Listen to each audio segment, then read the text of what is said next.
अस्सलाम वालेकुम, welcome to my channel teacher Pakistan.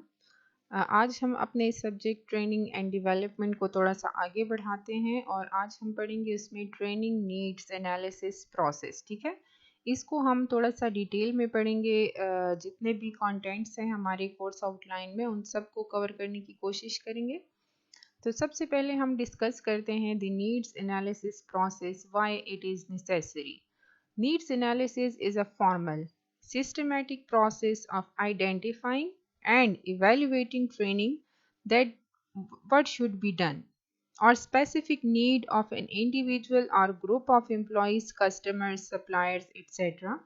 Needs are often referred to as gaps or the difference between what is currently done and what should be performed. ठीक है, सबसे पहले तो needs analysis करनी होती है। ये एक फॉर्मल प्रोसेस होता है जिसमें हम आइडेंटिफाई करते हैं, उसके बाद इवेलुएट करते हैं ट्रेनिंग नीड्स को कि भाई ये ट्रेनिंग जो है वो हम क्यों करवा रहे हैं। हम गैप्स आइडेंटिफाई करते हैं कि अभी करंटली क्या सिचुएशन है और फ्यूचर में क्या होना चाहिए और उसको हम किस तरह से करेंगे। तो दिस इज नीड्स एनालिसिस। ठीक है, needs assessment is important because it helps an organization determine the gaps that are preventing it from reaching its desired goal. हर एक कंपनी जो है उसके कुछ डिजायर्ड गोल्स होते हैं जो कि वो अचीव करना चाहता है। तो ये जो नीड्स असेसमेंट प्रोसेस है, ये जो नीड्स असेसमेंट, ये जो एनालिसिस होती है, ये उन कंपनीज को वो गैप बताता है कि यहाँ पे जो है कमी है, इसको फुलफिल करना चाहिए। ठीक है, knowing what is working well and what needs to be changed is crucial to progressing effectively towards these goals and making an organization successful. अब सक्सेस के लिए क्या ज़रूरी है? ठीक है, सक्सेस के लिए ज़रूरी क्या है कि हम क्या कर रहे हैं और क्या होना चाहिए।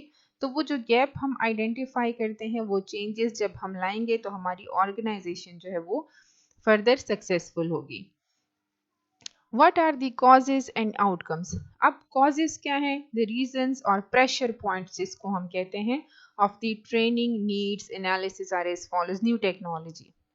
क्यों ट्रेनिंग नीड्स एनालिसिस की क्या ज़रूरत है या इस प्रोसेस की क्या ज़रूरत है? जब न्यू टेक्नोलॉजी आती है तो ये हमारे लिए एक कॉज है कि हमने उस न्यू टेक्नोलॉजी को सीखना है, हमने अपने एम्प्लॉयज़ को सिखाना है ताकि हम उसको इम्प्लीमेंट कर सकें अपनी कंपनी में। और जिस तरह से ग्लोबली वो चीज़ चल रही है, वो टेक्नोलॉजी यूज़ हो रही है, हमारे एम्प्लॉयज़ भी, हमारी कंपनी भी उसको यूज़ करना सीखे ताकि हम उससे बेनिफिटेड हों। ठीक है, लेजिस्लेशंस, कुछ लेजिस्लेशन में जो है वो चेंजेस आती हैं, तो ये भी हमें ट्रेनिंग नीड्स एनालिसिस की कॉज बनती है।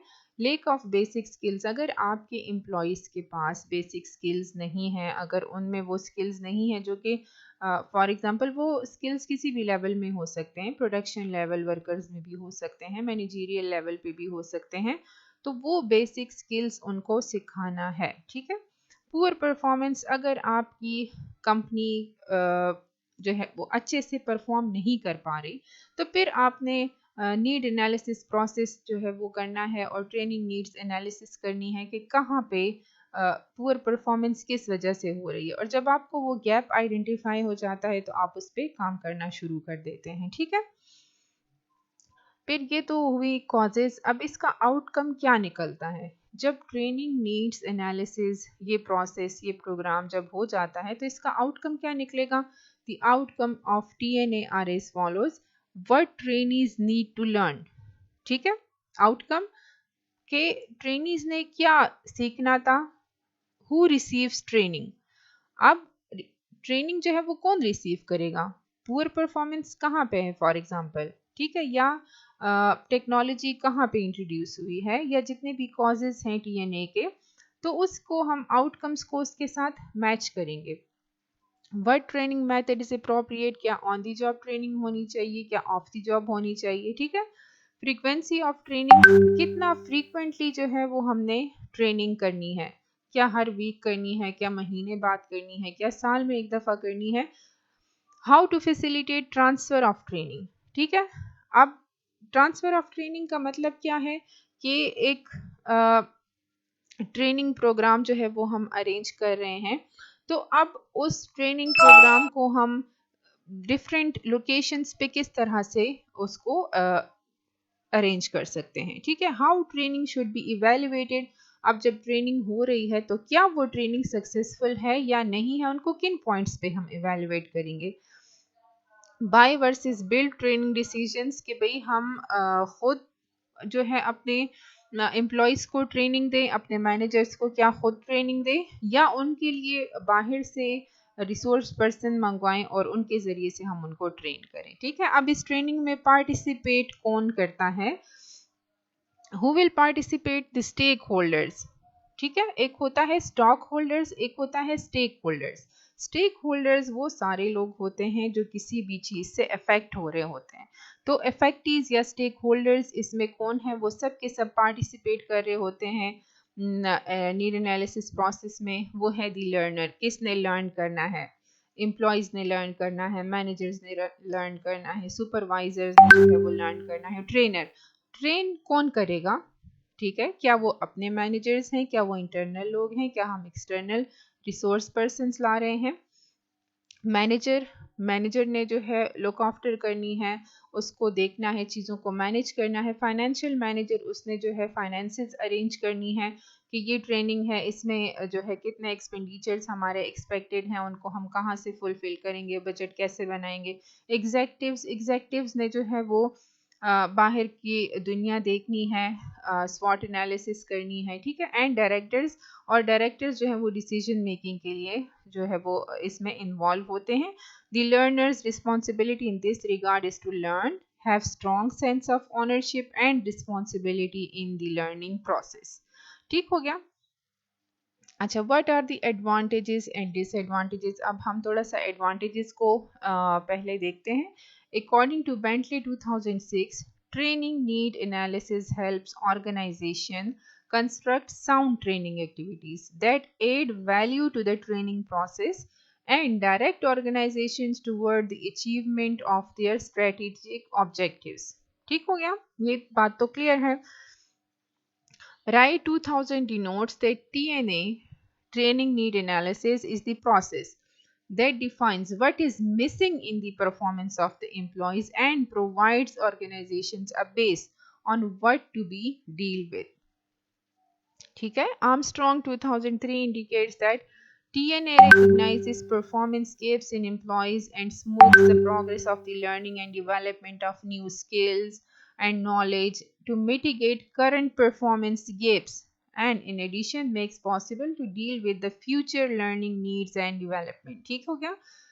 Peterson 1998 said that good TNA is an excellent source of in understanding employees' absenteeism, turnover, and grievances, which elucidates organization what training initiative need to be taken in order to resolve these problems। जितने भी problems हैं अभी तक हमने यही चीज़ें discuss की हैं कि नीड एनालिसिस प्रोसेस हम क्यों करते हैं। इसका एडवांटेज हमें क्या होगा कि ऑब्वियसली जहाँ पे कमी है उस गैप को हम आइडेंटिफाई करेंगे, जहाँ पे परफॉर्मेंस जो है वो सही नहीं हो रही तो हम वहाँ पे उस परफॉर्मेंस को स्मूथ करेंगे, न्यू स्किल सीखेंगे, नॉलेज लेंगे। ठीक है।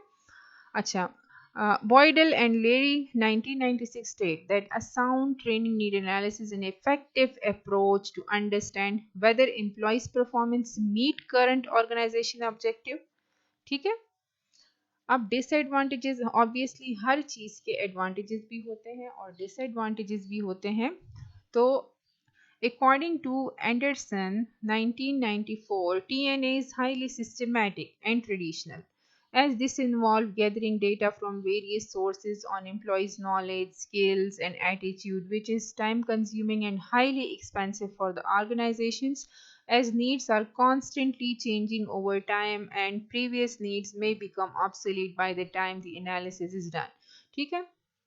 एंडरसन कहता है कि ये टीएनए का जो डिसएडवांटेज है वो ये है कि चूंकि ग्लोबलाइजेशन हो रही है, बहुत फ्रीक्वेंटली चेंजेस आ रही हैं, तो ये बहुत एक्सपेंसिव और टाइम कंज्यूमिंग है अगर बार बार टीएनए जो है वो किया जाए, बार बार टीएनए किया जाए और हर दफ़ा के टीएनए में हमें जो पिछला काम है वो एब्सोल्यूट ही लगेगा। ठीक है। Peters 1994 argues that the Problem behind training need analysis is that it focuses only on the needs of the employees and organization and does not emphasize the good performances of the employees, which in fact is a very good indication of understanding what others really need, and determining this fact can result in effective training needs analysis.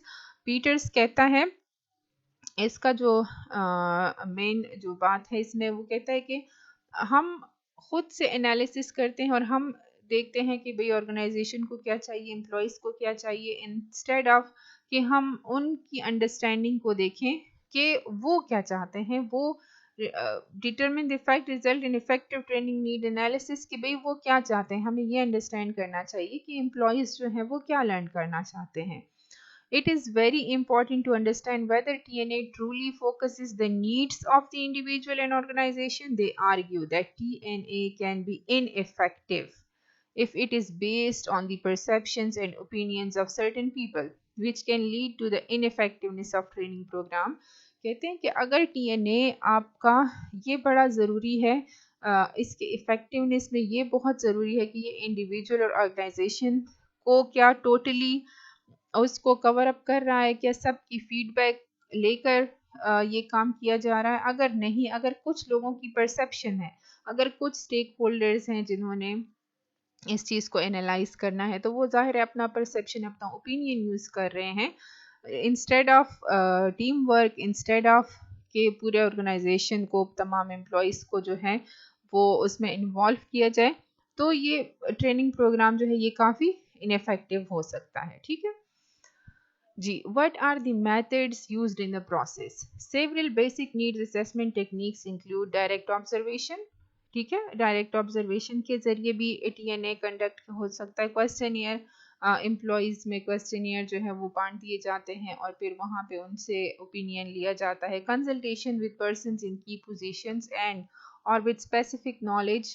ठीक है, consultation भी हो सकती है। Review of relevant literature, interviews, focus group, peer reviews, self-assessment or surveys, skills test, records and report studies.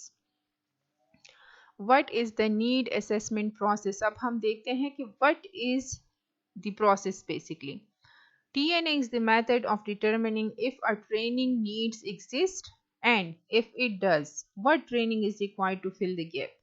TNA seeks to identify accurately the levels of the present situation in the target surveys, interview, observation, secondary data, and or workshop. The gap between the present status and desired status may indicate problems that in turn can be translated into a training need. Training needs assessment is the method of determining if a training needs exist. ठीक है? If it does, which training is required to fill the gap. TNA seeks to identify accurately the levels of the present situation in the target surveys, interview, observation, secondary data or workshop. The gap between the present status and desired status may indicate problems that in turn can be translated into a training need. Training need is equal to desired capability minus current capability of the participant. अब currently आपके पास जो skills हैं, जो knowledge है आपके employees, जो आपके participants हैं उनके पास, तो ट्रेनिंग नीड क्या है कि आप क्या डिज़ायर कर रहे हैं, उसमें से माइनस कर दें उसको जो करंट उनके पास कैपेबिलिटी है, तो that is the need of the training. ठीक है, what is the need assessment process? Steps of the needs assessment process: identify needs and problems, determine design of needs assessment, collect the data, analyze the data, and provide the feedback. The needs analysis process 5 steps हैं इसके। Step number 1 है identify problem needs. Step number 2 है determine design of needs analysis. Step number 3 है collect data. Step number 4 is analyze data. Step number 5 is provide feedback. ठीक है, तो step number 1 में है आइडेंटिफाई प्रॉब्लम नीड्स। अब कहाँ पे प्रॉब्लम नीड्स हैं उसको हमने आइडेंटिफाई करना है, फिर उसको determine design of the need analysis. ठीक है, यानी वो टारगेट ग्रुप्स कौन से हैं उनसे इंटरव्यू करो, एक शेड्यूल तैयार करो ताकि TNA की जो नीड एनालिसिस है वो हमें सही से हो सके। उसके बाद कलेक्ट डेटा। अब जितने लोग हमने आइडेंटिफाई कर लिए वहाँ से डेटा कलेक्ट कर लें और फिर उसको एनालिसिस उसकी करें, एनालाइज करें उसको, ताकि provide the feedback to the TNS, ताकि हम उस पर प्रॉपरली जो है वो प्रोग्राम को बना सकें। What is competency model? A competency model is a framework for defining the skill and knowledge requirements of a job. It is a collection of competencies that jointly define successful job performance. Competency models are widely used in business for defining and assessing competencies within organization in both hard and soft skills. They represent a key component of recruitment and hiring, as well as talent and performance management activities of HR departments. Competency assessment often help from the basis for training programs and learning content, both formal and informal. ठीक है? अच्छा. Competency models follow a 5-step process. Number 1 is gather background information. अब competency model जो है इसको हम explain किस तरह से करेंगे, तो 5-स्टेप प्रोसेस के जरिए ये सब होता है। सबसे पहले बैकग्राउंड इंफॉर्मेशन लेनी है, that includes cataloguing existing resources, organising resources, comparing contents to the building blocks framework, and determining commonalities for an industry model. Number 2 is develop a draft competency model framework. ठीक है, जब background information ले ली तो उस पर draft करें competency model framework को. Identify themes and patterns in the information and relate the information to content areas. Number 3 is gather feedback from subject matter experts. If possible, select experts from across geographic and industry subsectors to gain the broadest perspective. Number 4 is define the framework. जो framework आपने बना लिया है on the basis of background information, अब उसको refine करो after the discussion with the subject matter experts. ठीक है, और validate the framework. This essential step ensures acceptance by the target community of users. उस framework को आप validate करो, आप देखो कि क्या वो accept कर रहे हैं target community users. Thank you so much for watching. Hopefully ये जो lecture है ये काफ़ी clear हो गया होगा आपको. Thank you so much.